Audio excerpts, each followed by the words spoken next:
Olá, nação azulina, sejam bem-vindos a mais um vídeo aqui do Chaves Gemista, para a gente conversar com vocês, pessoal, a respeito do jogo de ontem do Clube do Remo contra a equipe do Volta Redonda, o primeiro tropeço do Leão Azul jogando em Belém neste campeonato brasileiro da Série B. A gente vai conversar bastante como foi esse jogo complicado contra a equipe do Rio de Janeiro.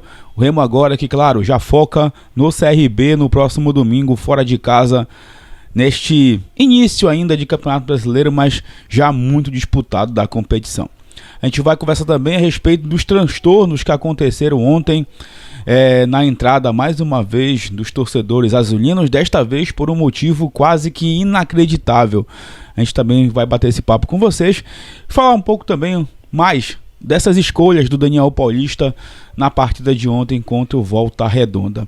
Antes, peço muito que vocês deixem o like aqui no vídeo, é muito importante para que ele chegue no máximo de azulinos espalhados pelo Brasil e pelo mundo. É só clicar no botão gostei, que assim o YouTube consegue entender o quanto que vocês estão aprovando aqui o nosso trabalho. A meta para este conteúdo aqui, mais uma vez, é de 1000 likes. Verifique também a tua inscrição aqui no canal e lembrando, chegando na marca dos 40 mil inscritos, tem sorteio de mais 2 camisas do Leão para vocês aqui no Chaves Gemista. Vem com a gente!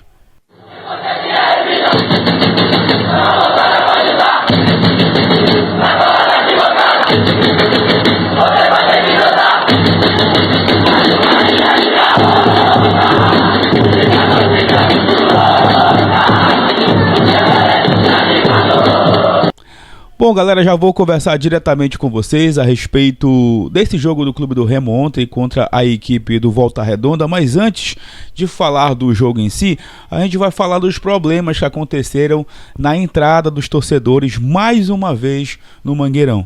Mais uma vez tivemos transtornos e ontem o transtorno foi gravíssimo, porque faltava ali pouco mais de 1 hora para a bola rolar e as catracas do Mangueirão ainda estavam travadas. Muita confusão e teve um motivo, né? Para quem não sabe, ontem lá no Mangueirão faltou energia elétrica. Inclusive ficamos sem internet também para trabalhar. A imprensa não conseguiu fazer o seu trabalho direito ontem porque nós ficamos sem internet. Eu tive que usar, por exemplo, o 4G, o 5G da minha internet pessoal para poder utilizar os dados e assim fazer a live de pré-jogo com vocês lá do estádio. Então foi uma tarde de muitos transtornos no Mangueirão.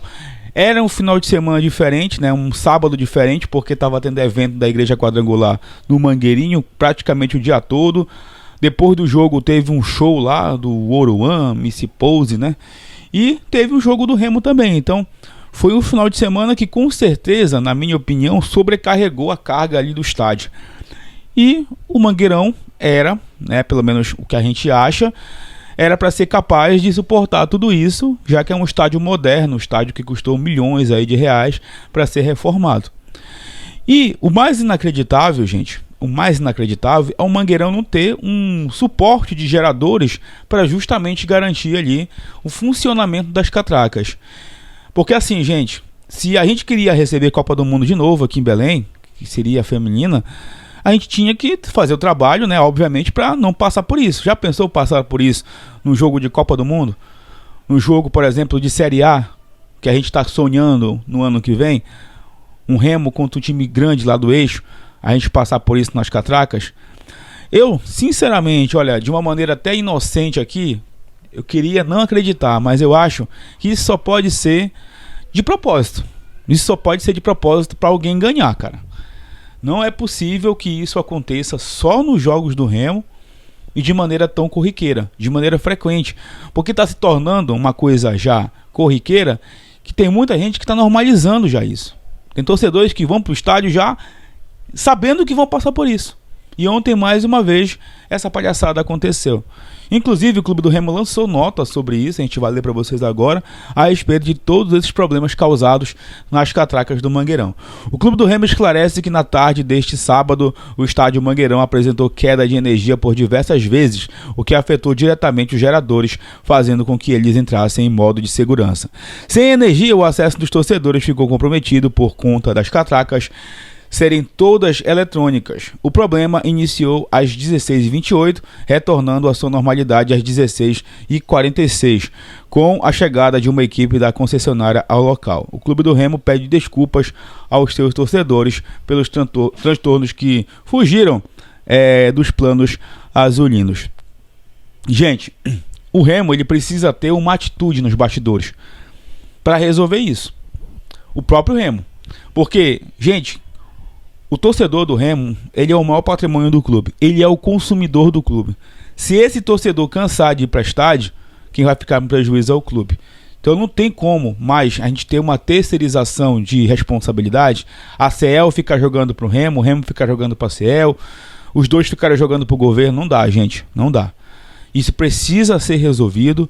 Assim também como o problema do estacionamento, como o problema da mobilidade urbana de Belém.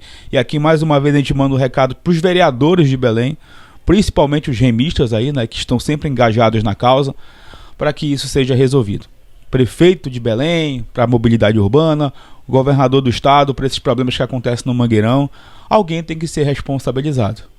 Não dá, gente, mais para tolerar. Ontem a gente teve vários e vários relatos de pessoas passando sufoco, crianças chorando na fila, pessoas tomando spray de pimenta na cara, até mulheres tomaram spray de pimenta na cara ontem, com tudo que aconteceu.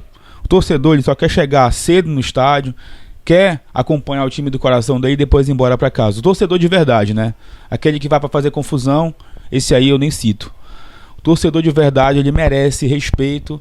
Tá mais do que na hora isso. Se a gente quer ir para a Série A, se a gente quer ser mais uma vez um futebol de primeira divisão, nós temos que ter uma organização também de elite, porque senão nós vamos ficar mais uma vez aqui lamentando o fato da gente perder grandes eventos por conta da falta de organização. Então deixo o recado aqui mais uma vez para os responsáveis tomarem atitude para que essa palhaçada termine de vez, principalmente nos jogos do Clube do Remo. Bom, vamos agora falar de coisa boa, né? Ou pelo menos tentar falar, porque o jogo do Remo também ontem, né? Não foi bom, né, gente? O jogo nas quatro linhas realmente não foi legal. Eu queria muito começar comentando com vocês a respeito da estratégia. Durante a semana eu trouxe para vocês aqui uma provável escalação que eu achei que o Remo iria colocar em campo, que era voltando para aquele esquema, né, com 2 zagueiros, com 3 homens no meio campo e com 3 atacantes, o famoso 4-3-3, que o Daniel começou a utilizar assim que o trabalho foi trocado do Rodrigo Santana para o dele. E o Remo, né, vinha evoluindo ali nas mãos do Daniel Paulista, principalmente no conjunto, né, do time como um todo. O Remo é um time hoje eficiente, é um time que não fica tanto com a bola, mas é um time eficiente, e um time que tem uma boa defesa e tem principalmente um goleiro muito bom. E ontem o time não funcionou, na minha opinião, porque o Daniel entrou com a estratégia errada. Se ele tivesse entrado com a estratégia dos 2 zagueiros, dos 3 homens no meio campo e com os 3 atacantes, a gente dificilmente teria passado o sufoco que a gente passou contra o Volta Redonda. O time do Rogério Correia, com certeza, estudou o Remo ontem. E o Volta Redonda me surpreendeu positivamente ontem, porque eu achava que não iria conseguir fazer um bom jogo, já que é uma equipe que está na parte de baixo da tabela. Mas depois eu puxei os números do Volta Redonda na competição, e o Volta Redonda é um time que finaliza pra caramba, é um time que toma poucas finalizações, mas é um time que não tem muita eficiência no ataque, né? E ontem, talvez tenha sido o time que mais criou contra o Remo, que mais fez o Marcelo Rangel trabalhar, tanto no primeiro tempo como no segundo também, principalmente no segundo, na minha opinião, inclusive. Segundo tempo, o Rangel trabalhou pra caramba no arco do Clube do Remo. Mas repito, a estratégia do Daniel foi errada. Se ele entrasse com 2 zagueiros, povoando mais o meio e povoando mais o ataque, eu acho que a gente não teria tomado o sufoco que tomamos. Nós ficamos com uma saída de bola comprometida, porque o Remo só ficava tocando a bola de lado e tentava ultrapassar ali as linhas, mas era já povoado pelo meio de campo do Volta Redonda. O Volta Redonda ficou à vontade, começou a ter a posse de bola e foi muito perigoso nas laterais, tanto na direita como também na esquerda, inclusive com o autor do gol saindo de lá, o lateral esquerdo Sanches, que pegou de primeira com muita felicidade e fez o gol do Voltaço. Então o Remo ficou encaixotado. O Cadu ontem não conseguiu fazer uma boa partida, mais do que nunca provou aí, né, a falta que o Marcelinho fez, mas muito em função também da falta de alguém para apoiar ali o Cadu, porque tinha o Ivan Alvarinho, que é zagueiro, que também, junto com o Cadu, falhou no gol ali do Volta Redonda, deixou a bola passando nas costas dele, e não tinha esse atacante de lado, né, para fazer a movimentação e chegar no ataque. Inclusive teve um momento no primeiro tempo que o Cadu, junto com o Regis, acabaram se desencontrando algumas vezes, né, faltou um pouquinho de comunicação, e a gente acabou perdendo umas bolas ali que poderiam ser interessantes pra gente. O gol do Volta Redonda, se vocês pegarem, né, os melhores momentos, é um gol trabalhado, um gol que o Volta Redonda tem a paciência de começar lá com o goleiro Giandrogen, passa pela zaga, meio de campo, tem a inversão de jogo, o lateral direito cruza, por esquerdo finalizar com muita felicidade. E eu comecei a ficar preocupado, porque se o Remo descesse para o intervalo com 1-0 contra, o Volta Redonda iria voltar retrancado, iria voltar com o ônibus na frente do gol, porque é uma equipe que sabe se defender, e ia começar a famosa cera, como teve a famosa cera ontem. O goleiro deles caiu várias vezes, zagueiros começaram a pedir atendimento, teve muitas substituições, muitas paradas, e o Remo iria ter muita dificuldade. Aí teve a primeira mudança, né, por conta de uma lesão do Caio Vinícius, ele sai machucado para a entrada do Regis. Aliás, a informação é de que foi uma lesão na panturrilha do Caio Vinícius, então deve demorar aí pelo menos umas 2 semanas para retornar, e vai ser um desfalque muito grande para o time do Remo, sem dúvida alguma.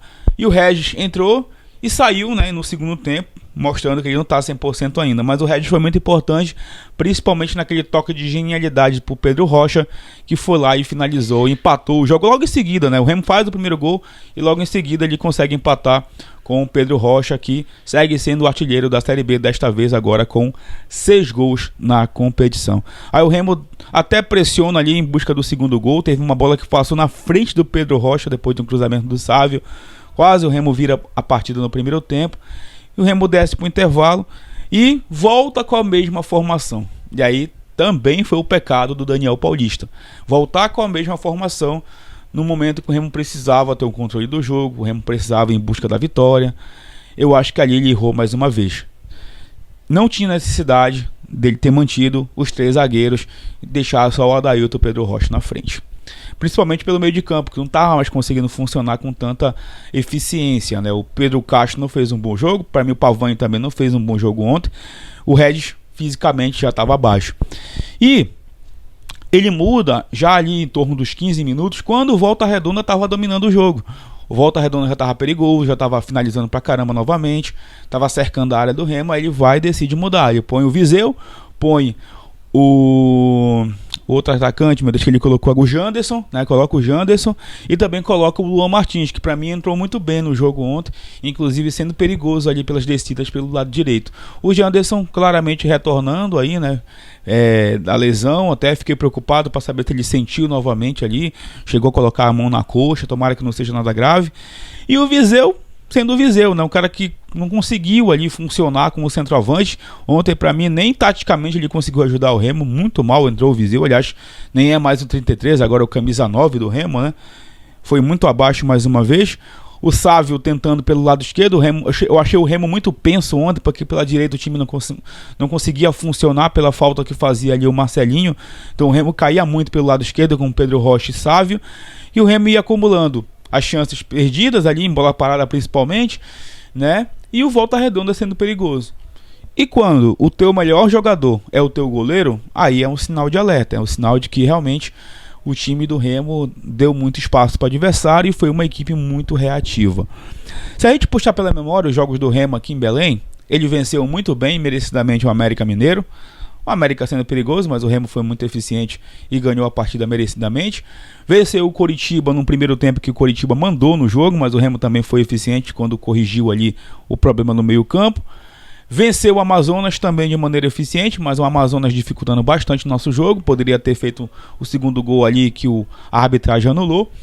E venceu o Vila Nova, para mim o melhor jogo do Remo em Belém até o momento, sem dar chances para o time de Goiás. Remo muito eficiente nesse mesmo esquema tático aí que a gente falou agora há pouco, mas sabendo também das mazelas, né, do time de Goiás, no caso as coisas positivas, para anular obviamente a estratégia. Então eu acho que ontem o grande mérito do jogo foi do Rogério Corrêa de estudar o Remo, colocar o jogo dele para funcionar, e o demérito foi do Daniel de não observar isso, principalmente no intervalo, e de fazer as correções corretas.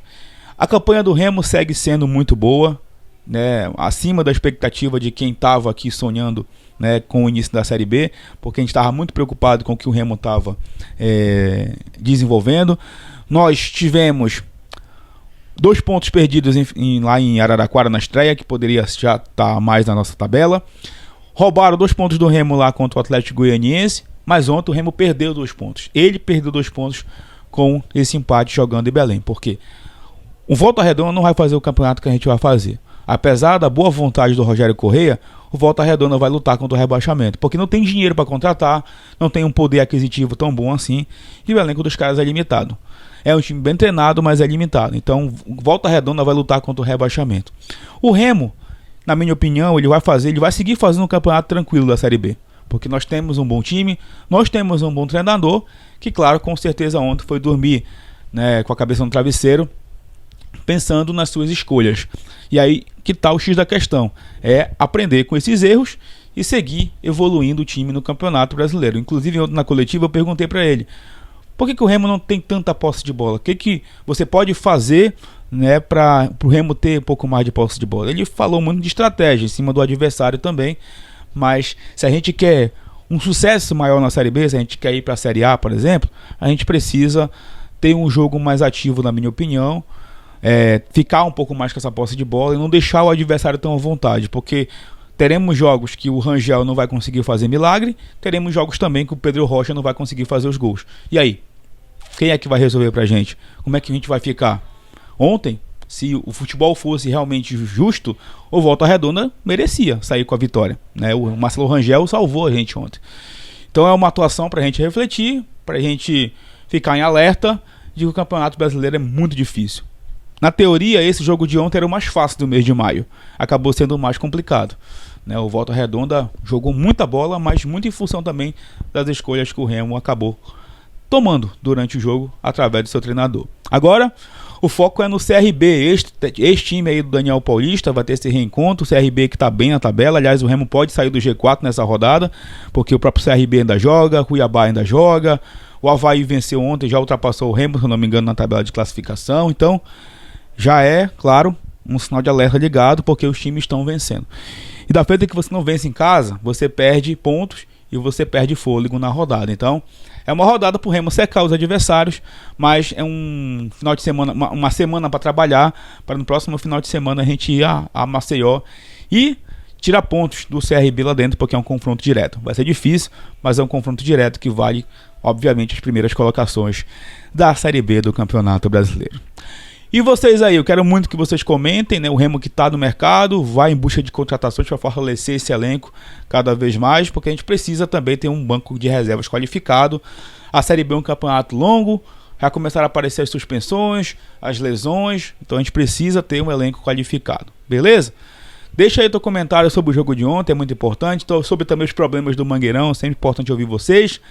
Deixa o like, verifica a tua inscrição, compartilhe com seus amigos, que em breve a gente retorna para falar mais sobre o Leão Azul Paraense. Tamo junto, valeu!